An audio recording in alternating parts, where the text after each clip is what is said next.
We're here at BB King Blues Club, where Ricardo Mayorga will be facing Miguel Cotto for the WBA title on March 12th. And with me I have renowned trainer and founder of Kronk Gym, Emanuel Stewart. Emanuel, talk to us about this fight with your fighter Miguel Cotto and Mayorga. The fight between Ricardo Mayorga and Miguel Cotto will be an explosive fight, particularly in the beginning.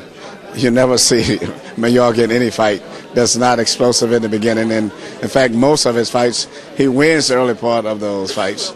And I think that Miguel is going to have to be able to survive some very strong punching from Mayorga and box and hope to get him into the middle rounds and try to go for a knockout. But for the first 3-4 rounds, it's going to be a very tough and very dangerous fight for Cotto.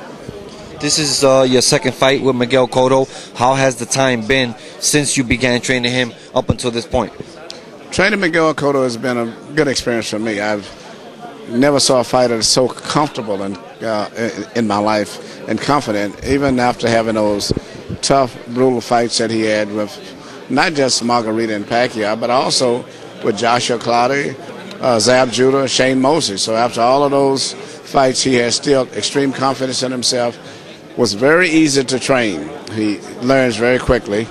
And basically all I did was get him to go back to doing basic boxing, good balance, good solid left jab, and keeping his body more evenly distributed weight-wise. And that's all.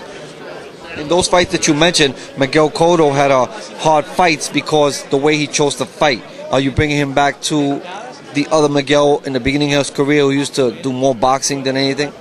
He's fighting more like the Miguel Cotto early in his career.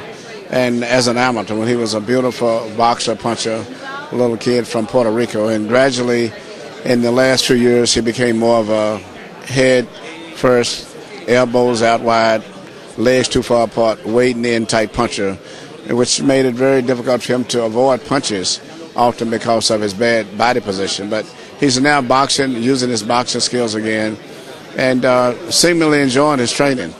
How do you keep Miguel Cotto grounded with all the words that Mayorga is saying?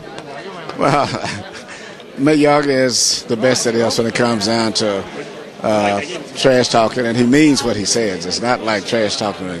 But Miguel is very solid as a professional fighter, and he's been in with the best in his career from 140 to 47, now to 54. So he understands that it's just talk.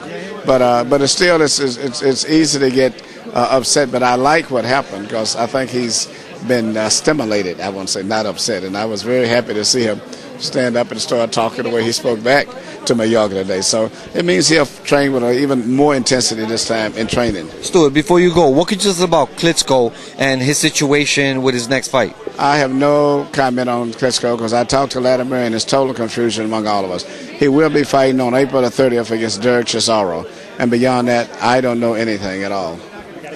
Well, good luck on March 12th. We appreciate your time. Thank you.